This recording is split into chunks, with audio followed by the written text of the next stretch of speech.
நோடி ஆரோக்கியத்தின் அடையாளம். Good morning to everybody. Today I'm going to present my part of research work entitled Cytotoxicity in Human Retinoblastoma Y7 cells by the extract from Morinda citrifolia.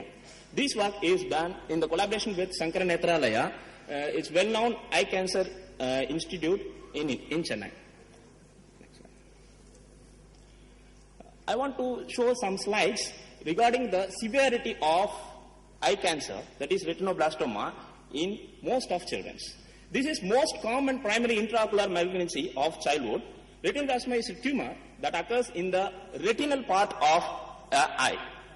It is also a genetically inherited disease. Untreated retinoblastoma is almost always fatal, hence important of early diagnosis and treatment. This is some photographs of a severe, outgrowth of retinoblastoma patients. Second most common tumor to involve the eye of children following leukemia. Here you can see the photograph. There is a massive tumor in the right eye, but leukocytic, that is the initiation of retinoblastoma in that left eye you can see. Response is also seen in the left eye. This is the retinoblastoma cross section. You can see the inner part, that is white mass of cells.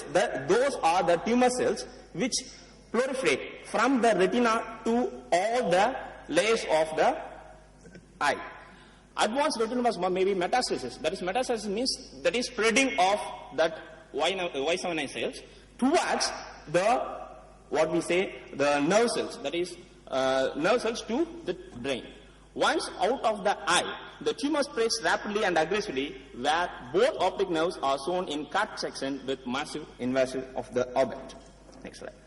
This is the another stage, that is leukocoria, beginning of retinoblastoma. This is the somewhat advanced to that leukocoria, glucomatous stages.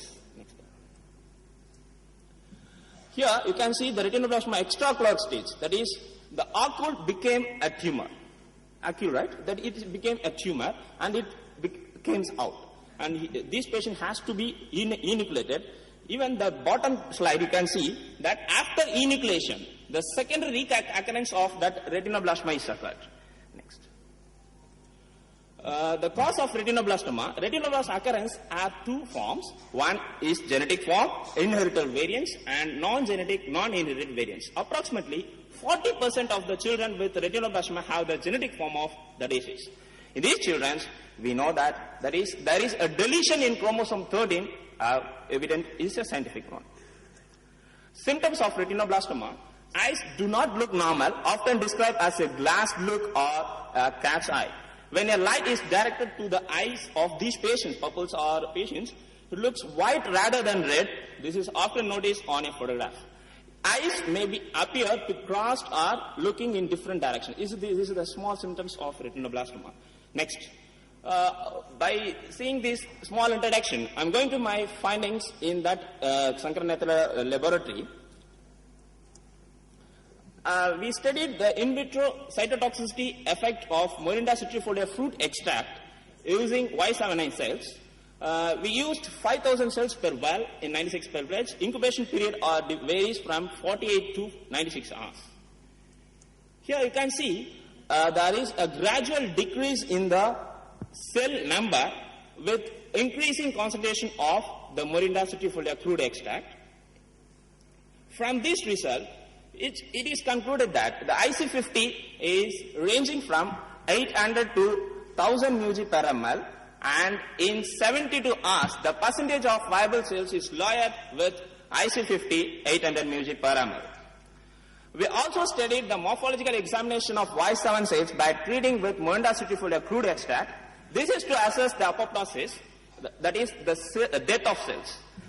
Assessed morphologically without using any dye at all. Further, I am going to show the dye using method also. Here you can see the proliferated control cells, and next slide.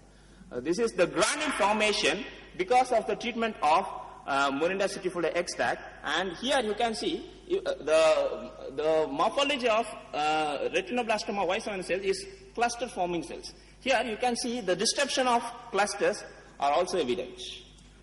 In 72 hours of incubation, there is a complete death